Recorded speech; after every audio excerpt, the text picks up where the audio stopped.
Hello again, everyone, and welcome to part one of our Ask the Experts webinar series, your online focus group questions answered. I just want to go over a few housekeeping items before we get started. There's two different ways to communicate with us, the chat box and the Q&A box. Please use the chat box for all technical issues related to the platform and the Q&A box for any questions related to the content of the webinar. With that, I'd like to introduce our panelists for today. First, we have Zoe Dowling, our SVP of Research here at Focus Vision. And Zoe is an eclectic blend of researcher, technologist, sociologist, and marketer, and she uses her extensive research expertise to help clients best apply Focus Vision's technological solutions. We also have Michael Crane, who is our VP of Global Operations here at Focus Vision. And Mike has a strong passion for technology and problem solving, and he began his career with Focus Vision over 10 years ago to oversee the launch of Focus Vision InterVu.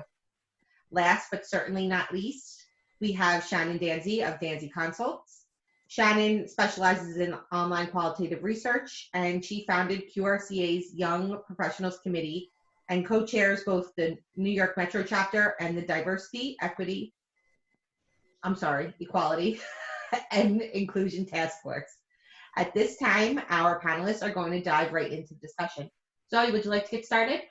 I certainly would. Thank you very much, Rachel. And you can see I've stopped the share there because this is just today a discussion with Mike and Shannon. I'm so excited to have you both here. Mike, that was a great session last time. But I tell you, Shannon, I'm so grateful that you're joining us. You've been in the online world. You've both been in the online world for so long. So this is a conversation. We've had a few questions already being sent in, so we'll get to those. We're going to kick things off again. People, please, I'm watching. I'll be watching the Q&A as we go along. Modifying on the fly. Modifying. Sorry, it's kind of early here. Being flexible about how we have the flow of the discussion. We do have an outline that took in a lot of the questions that we had last time. And then also what we've been hearing about last week. Shannon hosted a really interesting panel discussion on, it was a QRCA New York Metro chapter, panel discussion on the future of qual. And I think there was also some really interesting questions that came from there. So that's the frame of the conversations today. I think is a way for us to get to know our panelists a little bit better. Let's hear from them about their first experience of online qual. Shannon, why don't I go for you? What can you dig back in the memory? When was it? What was it like? Way back in a time machine. My first project was back in 2001 or 2002. I had just started working for an ad agency called Spike DDB. It was an urban agency run by Spike Lee. And it was literally my first week. And they told me, well, we have a project going on. It's going to be on iTracks. I'm like, what's iTracks? What do you mean, are we going somewhere? I was like, field trip? And they're like, no, you're going to do it right here. And it was being moderated by Pepper Miller of the 100 Miller Group. She's a very well-known African-American moderator. And I believe it was either for State Farm or McDonald's. It was message testing. But I just remember being so like in awe of the fact that I was sitting here, she was in Chicago, people were from different places, different areas of the country, and we were having a conversation. And it was just really cool to see. It made sense because it was just like email, or back then AIM, if anybody remembers that. And like I said, I was just in awe, and it just stuck with me from that moment. That's way back in time. I'm very young. I was only 2 years old at the time. Clearly. Seriously. Mike, what about you? Sure, yeah. So my first experience was probably close to 11 years ago when I started here at Focus Vision as a marketing product manager. At the time, Focus Vision was only really offering in-person streaming, so video streaming. And we were just preparing to dive into the online qual world. So I was tasked with learning the InterVu platform pretty much backwards and forwards, building out this new digital offering and getting it ready to go to market. So I really immersed myself in in learning about traditional research techniques and how our customers were executing in their research in a face-to-face environment, because I really wanted to create an online experience that would provide a seamless transition for them, as they began navigating these newer waters as well. And it didn't take long for clients or our customers to want to give it a try. And I found myself playing project coordinator, project manager, tech support for these actual research projects. They weren't just demos anymore. So let's just say I have my hands full a little bit, and we didn't have all the robust applications and automation processes that we've since developed and integrated into our service today. So I had whiteboards, different colors everywhere, pages and pages of notes I was juggling, and various folders and things. It was pretty intense. So long story long, one of the memories that really sticks out to me and continuously look back on was during this setup phase of my career in InterVu, where I was managing like 3 projects total. To me, it felt like 1,000 at the time. And one of them was international. I was juggling time zones, responding testing, all of these different things to really make it work. And since I probably looked how I felt, which was pretty frazzled, one of my colleagues that sat in the same area as me must have seen my frantic state, because fast forward a few years after that, InterVu's doing very well. We've scaled, team is robust, and everything like that. And we were at a company event, and he brought up that specific moment, and I could instantly put myself back there and relive it very vividly, where it was a mass panic to get everything going, but now running pretty much over 100 projects in a single day now is the new norm. So looking back at how it's evolved is just something that I frequently look back to and see how far we've come in a relatively short amount of time.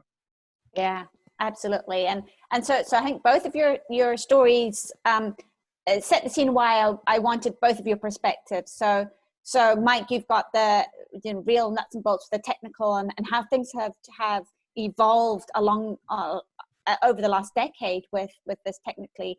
And Shannon, you're coming from the researcher perspective. You're coming from the early days in the weeds of this is an online qual can mean so many different things. We're going to predominantly talk about groups today, but let's, I think, and Shannon, I know this is dear to your heart. There's all sorts of forms of online qual and moderating and what it means, and you've got experience with it all. And so that's why we've got both of you today, because I think both of these perspectives, you need both sides, because it does involve technology, just like if it was in facilities or in person, that there would be the logistics there. So that's why I'm so pleased to have both of you on this discussion today. I think, that also a good segue into the discussion. We thought it was important to go right to let's not shy around from or shy away from what sometimes the elephant in the room, that many people don't like online qual and just don't have the experience with it. I know Shannon's going, no, how is that so? But certainly I think because it's, with where we are with COVID-19 really changing our world and more or less taking away offline, in person, I should say, research taking that off the table. We have had a lot of discussion around online not being as good as in person. And so I thought it'd be interesting from both your perspectives to just open up that conversation and talk about the pros and cons of online qualitative. Let's start from there. And Shannon, I think this is a big question, obviously. And what's your take when somebody says online's not as good as offline? Well, I think that if someone is saying that they don't like it or don't want to do it, maybe they haven't had a good experience. It's not, you can't just take what you're going to do in person and move it online. You have to adopt it. There's many things you have to do to make it work. But what I would say to the person is I would ask them, what is it that you're trying to learn? Because first, you don't want to automatically assume, like I specialize in online qual. I do some in person, but I specialize and I do mostly online. But I'm still not going to just automatically assume that when someone calls me or emails me that it's going to be an online project. It might not be the best methodology. So just asking that question, you know, what is it that you want to learn? What is it that you want to know? What are your hypotheses? That will really drive whether you move in person or online. I think starting from that point is probably, you know, a sign of a good consultant, not to, like, you know, pat myself on the back, but I'm saying that if if the person you're working with doesn't ask that question from the start, then you're possibly doomed to having a bad experience online. What I would say is that the difference is you are able to do a lot that you can do in person online. Areas where maybe you don't want to do it online, or things where it doesn't translate well, like whether you're taste testing or something related to sense, where you really need to see multiple people engaging in something at the same time, or if it's something that you need to see someone continuously do for multiple hours, so longer than, say, a phone could record and could upload easily for that participant. Other things to consider is the people that you're looking to talk to. How comfortable are they online? Are you able to make them comfortable online? And if you can't, if your answer is no for either one of those, then online is probably not your best bet. And I think the other thing just to think about is what you were saying earlier, Zoe, is that there's so many different types of online qual. So don't just assume that it's only online focus groups. You can do text messaging. You can do it via things like WhatsApp. You can do diary studies. You can do ethnographies that go from 1 day up to, you know, 3 weeks and more. There are many, many different ways to do online qual. So I think it's just something for people to consider. Okay, so I'm just going to play, because there's so many different things in there. So playing back. So one is, let's always, and this is a standard, let's always try and understand what is the question we're trying to answer, and what's the most appropriate way to do that. And when we're looking at, like, I think with any of our, I mean, we have a really large research toolkit, you know, qual and quant. So what is the best way to answer that question? And if we're getting to qual, you know, is it in person and used quite nicely? And I'm just summarizing, because I think this is just such a big point. Like, it's not saying that online is the be all and end all, and it's the only, you know, why do offline, why do in person? But things like anything that's sensory based, taste testing, that type of thing, or like you said, extended interactions, and maybe something that's very physical. Like if you actually need to see them physically complete a task, there's things that we can do with video. But it's not going to be catch everything. So I think that's some clear parameters. Yeah, it's more like understanding the limitations of what you can do, whether it's through video or through typing. It's probably a quicker way to determine whether you go online versus off. Sure. And I'm just going to go to one of the questions that are now starting to come in, and thank you. Please keep them coming. How do we know the types of people who will or will not be comfortable online? Good question. I would have a conversation with them. I would ask them, you know, what projects have you done? What online methods have you used, and how did you use them, and how did you arrive at deciding to use them? Ask to see the discussion guide or activity guide, as I call it, so you can see the way that they ask their questions. Are they asking the question the way that they would in person? So, you know, in person, I might say, how are you? And you sort of get what you mean, but when you say it online, you probably need to add a little bit more to it, so a person understands sort of like your emotion behind it. Because when I say how are you in person, you can see my face, you can see my emotions, you can see if it's a joyous how are you, or a angry how are you, like get out of my face. So online, you want to either use emojis, you want to add a little bit of context to it, so people can, basically you want to proxy in any way you can online what you would do in person. So you need to fill in those dots. So you want to see that in their discussion guides or activity guides. And also take a look at, if privacy allows, ask them to show you a little bit of their transcript, or get access to one of their projects on the platform that you're considering using, so you can see how the interaction is happening. For me, I always have this, it's not anger, it's just sort of frustration with people who treat online as plop in the questions and I could walk away. It's not a walk away thing in many cases, unless it's something where you don't need to interact with, you're just looking to collect data and nothing else. Online, you need to engage more. So I find it a bit frustrating when I hear about moderators who do plop the questions and walk away and don't check in. It's really active moderation for a lot of the methods, especially obviously online focus groups. Sure. Okay, Yeah, so sorry, Mike, please. Yeah, to add into that, obviously throughout the growth of InterVu, we and part of our services, we work with recruiters, right, to make sure that we get their information. We make sure the respondents are technically able, and we fielded this type of question and still do from time to time. It's like, how will I know my respondents? What should I be doing? Is there anything I can add to my screener possibly? So we've seen a lot of different variations with our recruitment partners, where they'll ask a simple question like, hey, how comfortable are you, using a computer or using a mobile device or something like that, depending on what type of research you're looking for. Because as Shannon mentioned, this is one type of online qual research. So if you're doing something like a survey through an app, it's nothing to do with webcams. You don't have to ask anything like that. But also we've seen where they add a little more of an articulation question, not just yes and no's and are you in this range, right? You see how they answer, and it's like, hey, this person's comfortable with responding in this digital screener possibly. So there's a lot of different ways to even pre-screen some people to compare who may be better in an online environment.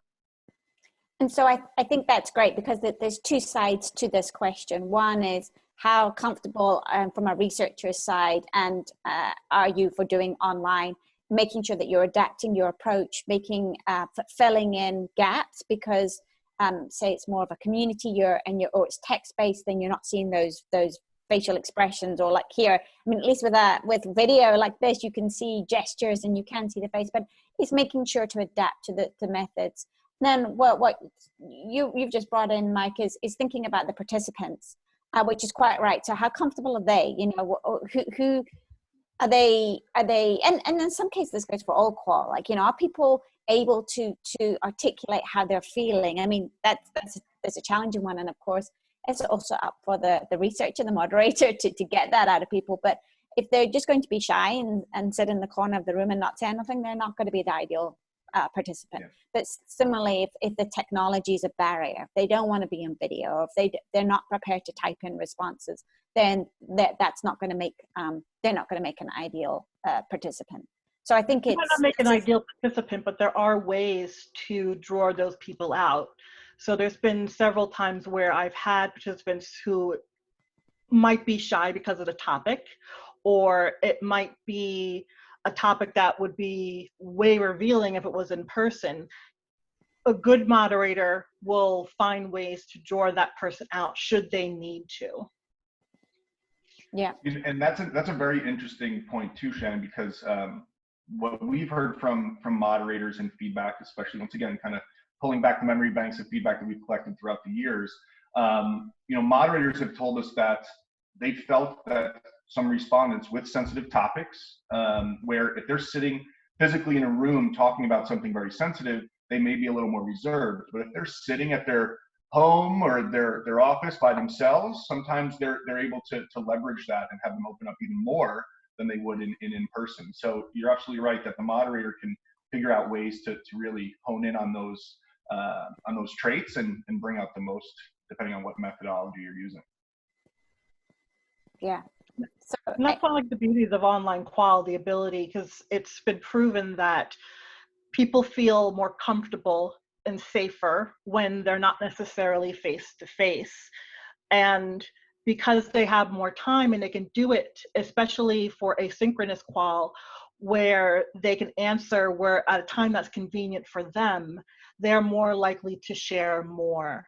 So you're going to get a lot more of a transcript than you would from, one in-person focus group or an ethnography. You're going to get a lot more from those people. Yeah. No, that I think that makes a lot of sense. So, and I think that we've covered kind of naturally as our conversations unfolded, sort of a lot of the topics that I was hoping to cover in this kind of section. Pros and cons of online, offline. It's really going back to that question, what do we want to answer? But then sort of has online moderating different from offline? And I think Shannon, you've answered that really nicely, that there's adapting to the medium, and of course the target audience, who you're speaking to for that moment, and making sure that you're using every tool, I guess, that you've got to help people engage and to draw them out. A question around technical challenges. I mean, I think as we've this is going to be less so than, say, 10, never mind 20 years ago, but because most people have smartphones, many people have laptops, webcams. Do we feel, how much do we feel that we can reach sort of the majority of the population, or is technology still a barrier? Maybe start with you, Mike. Yeah, so you're absolutely right. 10 plus years ago, it was a lot more of a consideration. I mean, technical aspect, online, digital, all those buzzwords, that it's going to be a consideration no matter what. But 10 years ago, it was something where, if you're interviewing people in the United States, you really were cognizant of, do they have high-speed internet? What area, are they in the U.S.? But faster internet speeds are more readily available now more than ever globally, right? So the markets that were very difficult to do 10, 5, 3 years ago, we're seeing a lot of success out of those areas. But also the hardware that people are using, right? It's not your great grandmother's dial-up computer in the den anymore. Really, everyone's got a laptop. They're built-in webcams. Everything's HD. So a lot of the technical barriers that we've been working through have subsided a lot, and a lot of people are a lot more comfortable with using technology now. It's just a way of life. Everyone's touching it in one way or the other. I mean, now more than ever, in the current situation. But even throughout the past couple of years, everyone's getting on smartphones. Everybody's using online for something.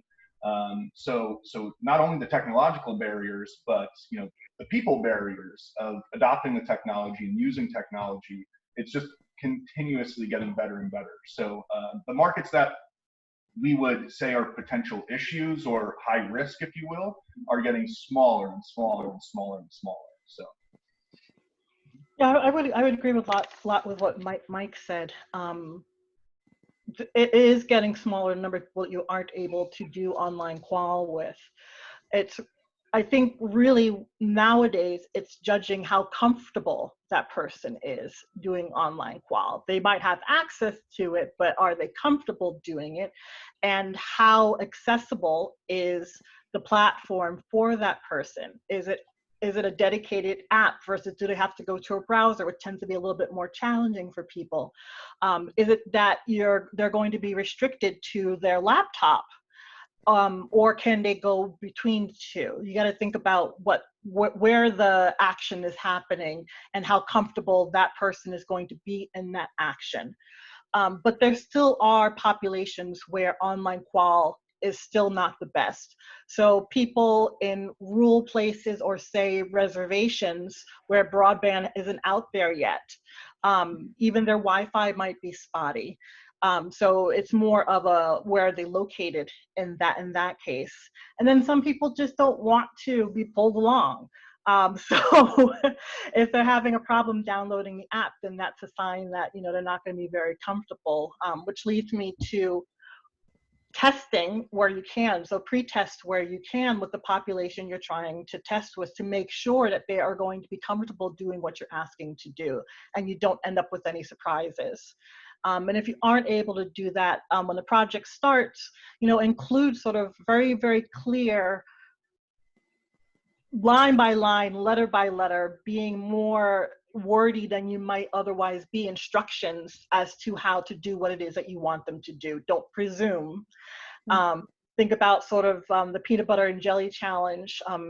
If you went through that in school, where your teacher would have all of the ingredients and knives and whatnot for peanut butter and jelly, and we were sitting in a classroom, and she would say, write your instructions for putting together a peanut butter and jelly sandwich, and she would then follow exactly what you wrote down. And if you forgot something like open a jar of peanut butter, then you weren't getting a peanut butter and jelly sandwich, and you failed. And pre-testing that's nail on the head, because that is a major part of of our process with our InterVu offering, but any online qual that you want to do, you want to make sure that they have the right browser or they have adequate internet speed. They don't have a firewall that they're going to try to participate from. So as I mentioned in my look back at my beginning of online qual, that's one of the robust applications that we developed, right? Is a Project Central page. You send a respondent an invitation, and it's going to pre-test the components to allow them to get into the platform and to the meeting room. So they don't have to know, do they have Chrome version 72.58, right? They just click on it, they say they're good, and then they're prepared. And it also gives the recruiters and the agencies peace of mind, because you're able to go in and see all your respondents for all the days that are coming up. Have they pre-tested? Did they click on the link? Have they not got it yet? Maybe we need to reach out to them. Do we have the wrong email? So pre-testing is of paramount importance. So completely agree. Right. Something else I've come across with more lower income and perhaps more multicultural is the amount of devices they have. And we're hearing about that now with all of the homeschooling that's going on, that sometimes there's just one device in the house. So they might not have a laptop and everybody's working off a phone. So especially if you're looking to do online qual with kids, asking those questions like what devices are at home, so that you're not facing the problem where that one cell phone that has mobile access is being used by the mom at her job and the kid is at home with nothing. Yeah, these are great. And I think it's, so it's kind of showing that all the things that you do really need to think about, because the technology adds another layer, of course, on so many different dimensions. So just having a look at the Q&A, I'm going to try and make sure that I'm covering as many as possible. And it's great that there's lots that come in. So I've been neglecting a little bit because it's such a good conversation. So I think we've covered a lot of this, but I do want to make sure, there were so many questions around screening questions in terms of recruiting. And I think we've covered a lot of that. So it's devices, it's trying to understand, you know, what technology is available, and that kind of practical logistical element of it. Like, do they have a webcam? Do we need to send one to them if they don't, but they've got a computer, that type of thing. But is there anything else, Shannon, let me put this to you. Is there anything else that you would feel is important to include as part of a screener for online participants? Yeah, I asked recruiters to go beyond the standard, you know, tell me a story about, you know, a bad dinner party. A verbal response doesn't help you when it comes to doing online qual. It's better if you can get them to type a response and see how far they take it, and maybe ask more than one question, devise to get them to see how profuse they are with sharing. Another thing I would probably say is, we talked about the devices. Yeah, I mean, that's the first thing that comes to mind, is just making sure that they are going to be willing to type and how they type. Don't even get bogged down as to, you know, the misspellings or lack of periods or whatnot. That's not the name of the game, especially even with teenagers. You're going to take what you can take, what you're going to get. Okay. And so if that would work for probably an online more community for the tech space. True, right. For a focus group.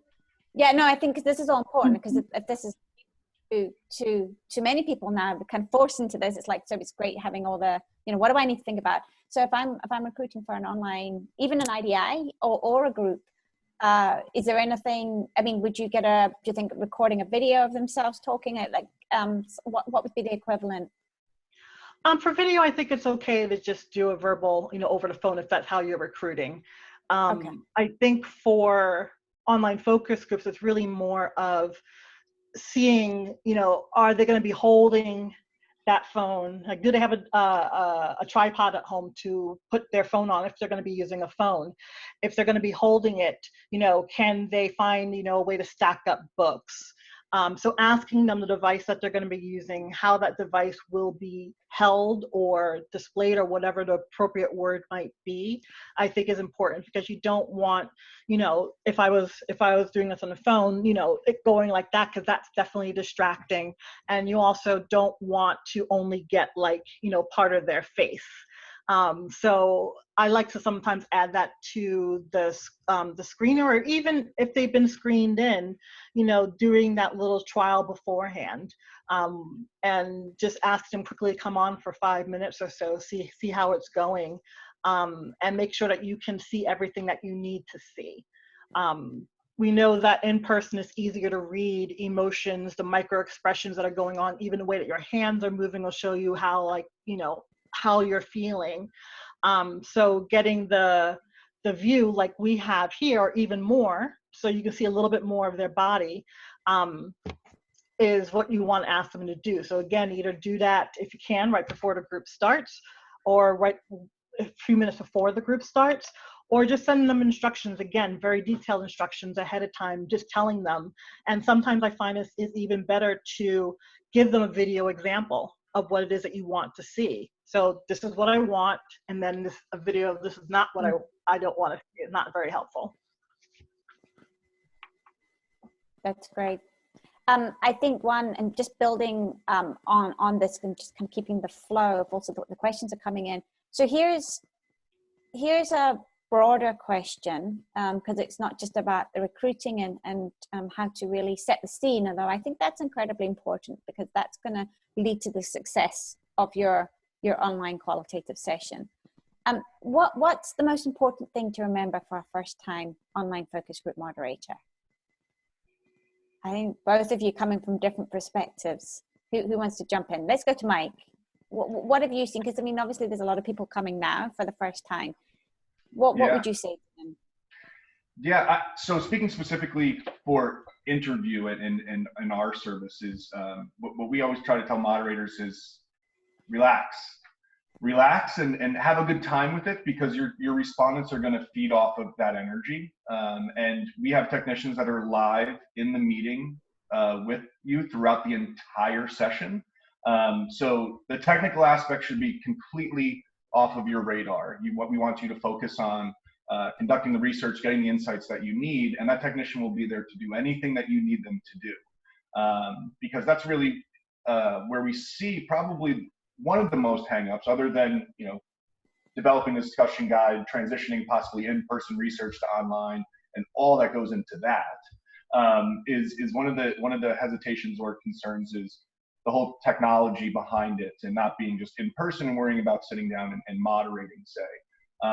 So for me, from my side, I would say that is probably one of the biggest things I would say to somebody starting out, transitioning to online or getting into online research from a moderator perspective is, we're there for you. The tools are there for you. So relax and enjoy the experience and let your respondents feel that too. Yeah, and that's the sign of a good vendor, that they're going to be there for you, unless you're using sort of a more do-it-yourself tool. Exactly. I would say for a first-time moderator for focus groups, there's two things. One, when you're in person, you can look at a person and that person be like, oh, I got to respond to something. Can't do that here, because you don't know which way the boxes are, and your look is usually the opposite of the way you might want your look to be. So you're going to have to call people out. Be prepared for tech issues while you're moderating. So someone who's a few seconds behind, or someone you can't hear, you're just going to anticipate that's going to happen, and make sure you're not jam-packing your guide, so you're leaving room for those little glitches to happen. And then the other thing that I think people find surprising is that it's actually a little bit more draining energy-wise to do online qual than in person. You would think that, hey, I'm home, I'm sitting back in my chair, and I'm just having a conversation, or I'm just typing. But the fact that you have to be a little bit more animated when you're moderating live, even when you're like typing at all different times of the night, if it's asynchronous, it requires more energy. So that's why you're seeing all of these articles come out right now about Zoom zombies and Zoom draining. And that draining is happening because we are trying to decipher people's, again, the micro expressions and the movements, which you don't get as much of. So you're really trying to understand really what that person is doing and thinking and feeling. So it takes a little bit more out of you. Yeah, no, that's great. And from both sides. I think that's great thoughts. There's a number of, I'm jumping around with the questions here, but I think that this is a nice kind of flow into it. There's been a number of questions asking around, how do you know, so with online groups, for example, it's not, and certainly this goes back to our original, it's not the same as in person because of all the different cues. So one of the things that is quite different is that in in-person groups, you might have a more, the conversation may be more organic because you can have people maybe kind of talking over each other, but you've got all the verbal, you know who's looking at somebody, you know that kind of sense of, you've got the eye contact so you want to speak. That's gone in online groups. And so how to manage that conversation? Is there a way to make it a little bit more, I'm going to say natural, or just feel like it flows? Yeah, just a number of questions around how managing the kind of the flow and getting people to talk so it does feel a bit more, I say natural. Right. I would say just ask for that flow to happen. Be explicit with the people and honest that you're honest with the people that you are having an online focus group. Saying, no, this isn't the same thing as in person, but I do want you guys to, just talk naturally and engage with each other. Speaking of engage, maybe include, if you have the time, a little bit of a longer engagement activity to sort of break down that, what do they call it, the fourth wall when you're like on TV or something like that. You want to break down the wall. So finding, based on what the topic is and who you're talking to and their age, put in sort of a little bit of an engagement activity or a question that gets people to laugh and be comfortable. So it's almost like what you would do in person, but again, to what I was saying earlier, it's doing it a little bit more, amping it up somewhat. And where need be, you keep on calling people out until they do it.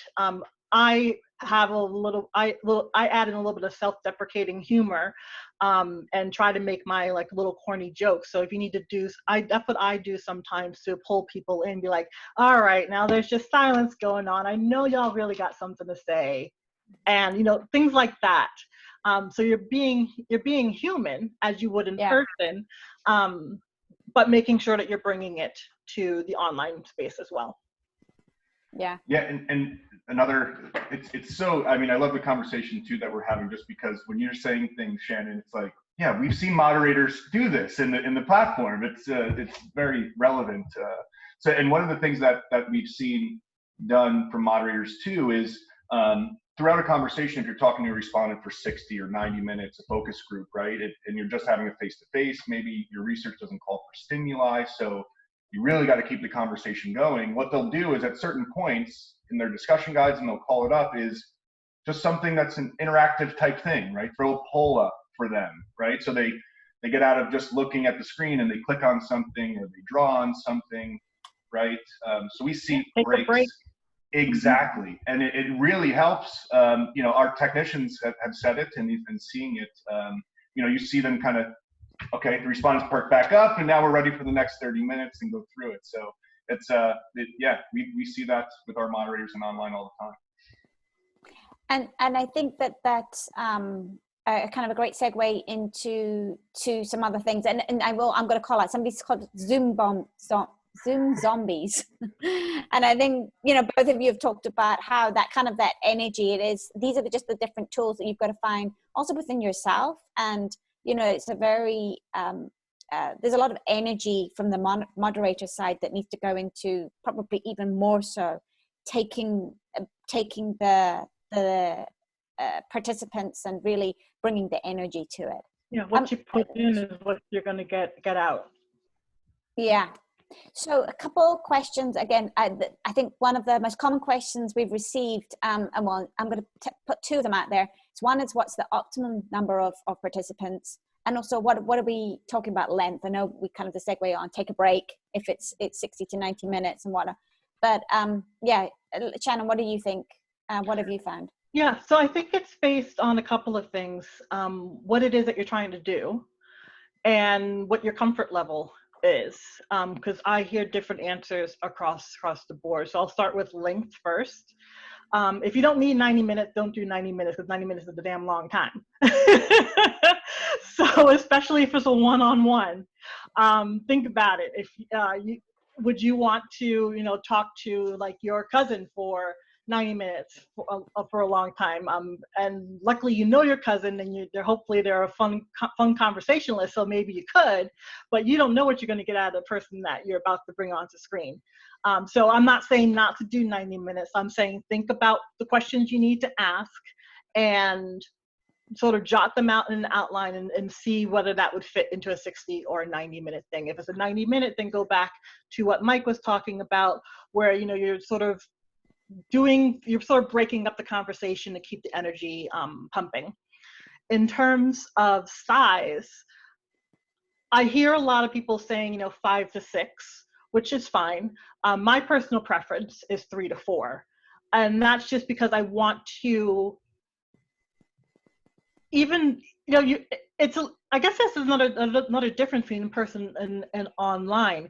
I feel like sometimes you might be able to jam in a little bit more in person because you have all those shorthands working in your favor, but online you don't have all those shorthands working in your favor.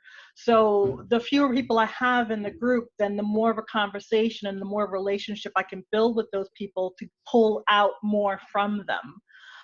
So I'm perfectly fine doing 5 or 6. I just find that I get more quality information from a smaller group, and that group begins to bond more because they're able to do so better since there's fewer people.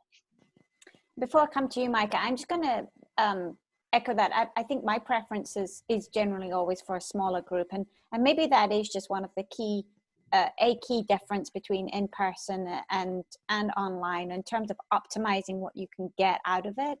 I find a smaller group, yes, you've got less people, and so there isn't as many diverse opinions. You'd have to do more groups then, but you're going to get that rich information from it, from getting that dynamic of a smaller group. So maybe that's, but some people do bigger. I'd be, Mike, I'd be interested to see what do we see with size of groups? Yeah, I mean, really what we see in terms of metrics, right, of what we see in our online groups is that kind of sweet spot. It seems like preferred from across our customer base is a 3 to 4 person group. I think, webcams, sizes, right, the more you have, the smaller the Brady Bunch gets. So you lose some of those nonverbal cues. And also if you're doing exercises, anything that you're doing, you add 1 more, 2 more people to it, it adds more time to it. So something that you could have accomplished in 60 minutes, it's going to take 90, and you start having some of that draining or Zoom zombie type effect happening. So we see the same amount. And from a technical perspective, once again, we're not here, and we've alluded to it during this conversation, is that online research is not without a technical hiccup here or there. So add more people to the mix, the likelihood of something happening and maybe impacting the session for a little bit while we figure it out increases. So I think from what we see our clients doing, and also from a technical perspective, a sweet spot for online is that 3 to 4 person, 5 person range, and it works out very well. Okay. The only other thing I would add to that is just being mindful of how many online focus groups in a day you schedule. So going back to the Zoom zombie and the Zoom draining, and the fact that I mentioned earlier that you're going to put more energy into things, so you're going to be definitely more of a zombie than the regular zombie on Zoom, is not scheduling too much if you're just using 1 moderator. Again, that goes by preference. Some people are energizing bunnies and they are able to do like 4 or 5, 90 minutes in a day. I personally err on the lower side because I know me, and sometimes that's a sticking point with some clients, and I just accept that and either bring on another moderator if they're amenable to that. But keep that in mind as well. I think that's a really big point. And again, if I go back to that question on what would you advise you'd give to a first-time moderator, or the thing is also trying to don't overextend yourself. Don't try and do 5 in the one day, particularly in your first go. I mean, I would find that exhausting. I think we all know we've even heard of the fatigue that comes in with all these video conferences because you're on, that there's so many other things to think about. And that, of course, is amplified if you're a moderator. And I see somebody's put in a chat, Zumbi. I think that's that one's going to be easier. I can do that. I can do that. Love it.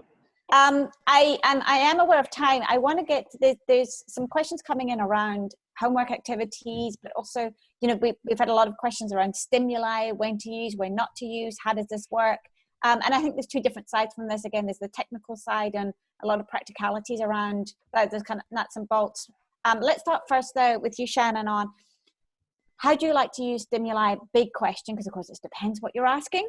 But what have you found that works?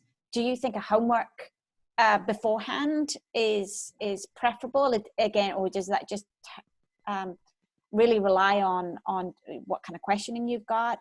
What about setting activities whilst everybody's on the, you know, on the group? Like, what's your thoughts? Yes, I'm always up for homework because that allows you to sort of jumpstart the group discussion. But I would say, you know, it's also dependent on the platform you're using. So does your platform allow you to do polling? Then, you know, if polling works for what it is you need to do polling. I've seen it where people are able to mark things up on the screen during an online focus group so it fits in and doesn't interrupt the flow discussion too much, then by all means do it. I find it the simplest way is, you know, doing it the old school way, sometimes having them write something down and hold it up.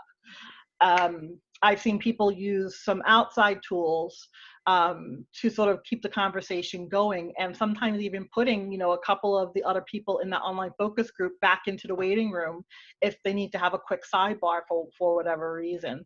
I think it's really all about what it is you need to learn, and then choosing a platform wisely, and then being creative with what it is that you're doing. Because you're not going to necessarily be constrained to the platform you choose, and you're only constrained by how small your imagination is. I don't have a problem with stimuli. I guess that's my wrap up. and I guess it's going to depend on what you're trying to achieve from it. There are lots of ways you can do it, like pre-homework, but then you come to it during the group. There's also going to be times where, and I'm going to come over to you, Mike, where you want to show stimuli, so you want to show an ad, but you also, we talked about last time, sort of there being the ability to do markups or drag and drop. Like I know we had a lot of technical questions around there, and how does that work? Does all the participants see each other's? Are they marking over each other's? Can you just give us a quick kind of 101 on how that works? Yeah, sure. So once again, as Shannon mentioned, there's a whole host of online qualitative research tools, right? So one platform may be better to do X than the next. But speaking in particular about InterVu, you're able to upload all different types of stimuli. And another great point by Shannon is you're really limited to by your own imagination, because over the last 10 plus years, we've heard just about everything that a client wanted to do in a platform that they did in person or they had an idea about, and we try to figure out and work together to make it happen in an online space. Because some exercises or stimuli that you would use or that they would think of, they say, hey, I have this, an example is maybe you have a mock-up of an ad or packaging that you want to get feedback on, and you send over just a JPEG image because, okay, it's an image, you send over an image, we upload it. But really what would be better is a PDF of that image, because in our platform with a PDF, you're able to zoom in and pan around, where an image is just going to be static. So it really depends on the approach that you're looking for and what you're looking to get out of it with your exercises, and we can help guide you, and then you build on your own experience of what is the best format of that stimuli to be. And then of course with the addition of screen sharing, you know, you're really limitless at that point of what you're able to do. But anything that we add or anything that we show inside of InterVu, even a screen share, you are able to use these draw tools, these markup tools. You can highlight with X's, drag and drop, like you were mentioning, Zoe. So it happens live on screen. Everyone's able to see everything that's being marked up. So in an IDI type setting, it's great, right? Uninfluenced, you're marking it up, there's no issues there. It's recorded, we send you a file of it, you have the markup so you can print it out and use it in your analysis. If it's a group setting, we approach it a little differently. So if you're really looking to have them be hands-on, draw on something, mark up something, and you don't want to accomplish it doing like a poll or something that you can keep more anonymized, there is a functionality called breakout rooms. So depending on what you're looking to accomplish in this, as Shannon mentioned earlier, you want somebody to go into a waiting room of sorts. This is a similar approach to that, but what we do is we'll take each respondent, put them in their own little room with their own document or stimuli to mark up. And they're in there by themselves, marking up the document. Nobody else is in there. But a moderator can actually jump into these rooms and say, okay, Shannon, I see you're doing all right. Any questions? Great, I'm going to go to the next person, right? And then at the end, you can bring them all together and look at and review them more in depth. So it's really something where if you're new to online, InterVu has a lot of bells and whistles that you can accomplish, but depending on what you're looking to do, it may not fit. But if it's anything that you want to try to accomplish, having a good vendor and consulting on what to do is really going to go a long way for you as well. Yeah, and sometimes with those breakout rooms, depending on how you're building the group, it could help to have a second moderator. So like when conversation is happening, it doesn't just come to a stalemate while the other person is waiting. The other thing to keep in mind is confidentiality. So if you're testing a statement or a picture or whatever the case might be, but you don't want the person to have it, then you need to use what the platform has. So you're not having to email that stimuli in advance. Yeah. And the other thing to keep in mind is how much extra time is it going to take with that stimuli, because there's always a chance someone's going to have a problem and not being able to do what it is you're asking them to do. So there are cases where I've done, it's a multi-day project. You start with the online focus group, everyone's chit-chatting and you're getting your baseline. Then you have them go off and you do, if it's a co-creation project, having them do it on a platform or a website where they can build off of each other for a while, and then you come back and you discuss it, whether as a group or one-on-one. So that's another way to approach things, is to break things up. It might take a little bit longer. It might be a little bit more expensive, or it might not be if you find something that's not costly to use. And something just to round out that final thought, it just came to me as we were talking about being creative and thinking of ways to approach things. It made me remember that we've had some clients in the past where, once again, a spot where in-person research may be the only approach or most beneficial is the senses, right? Touch, smell, taste, etc. So we've had clients where they really wanted to get to these tertiary markets, untapped markets. They would send things to the respondents, right? They cook something or they do something live, and then they all talk about it. They hold up what they did or the item that they're discussing, the device that they're discussing, and they can still do it in a different type of way. So once again, I think it's just really the creativity that you're looking to approach factors in very well. And that's a good point, like the mailing out of things. Like, don't not do research online with a population that might not have webcams. Webcams are getting darn cheap nowadays, as are tripods. There you go. So you can mail those things out in advance and build it into sort of their incentive that they're getting. And I'm sure that those people are going to love it because there's so many other uses for those things for those people at the end of the day. Absolutely. So I'm looking at time. I think there's time for two more. I'm going to sincerely apologize to all these great questions that we didn't answer one by one. I've really tried to group them. So I hope that there is, if I didn't ask you a question specifically, that I covered the topics. I think there's two that's important, and I've literally forgotten the second. So I'm going to go to something that I think is incredibly important, which is around, we talked about free tools. I think right at the outset, Shannon, you'd mentioned about maybe a WhatsApp or chat, and there was a couple of questions there about both.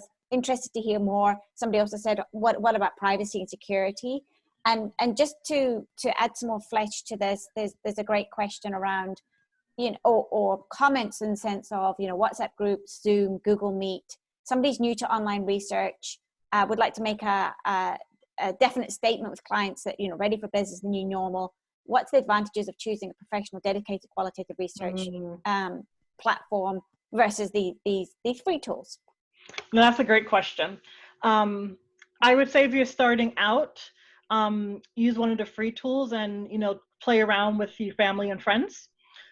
So using a Zoom or, whatever it is that you might want to use, start with the free tool. If you don't have that luxury and you need to jump right into the project, I would recommend going with a platform that is paid for, just because, just like with Focus Vision, it comes with people that are going to help you. And more and more the tech people are becoming more familiar with how research is done on these platforms, so they can help you even further.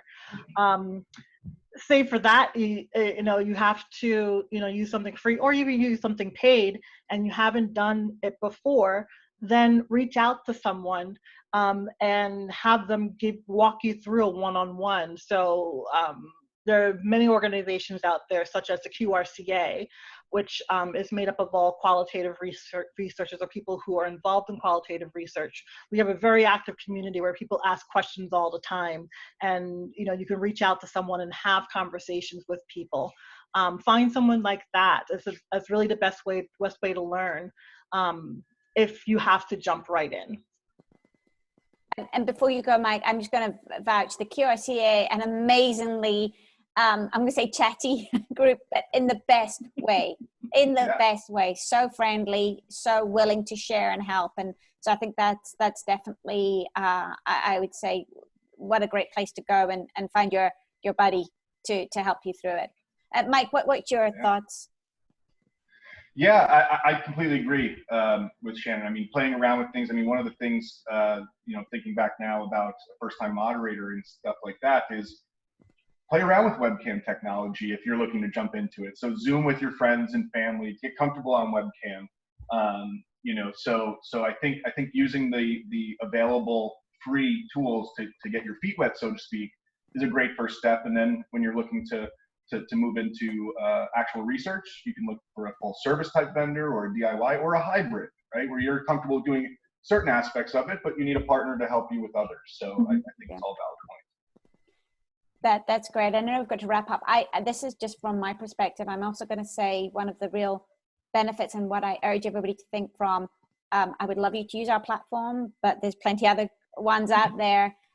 Is security and data privacy and protection, particularly with video and any of the PII, and that's something where I would put number one as a benefit for using a dedicated research platform, because it's got that built in, and particularly if you're in Europe GDPR. California CCPA, is that right? Yep. Coming in. So anyway, I just thought that's something we do need to think about as well.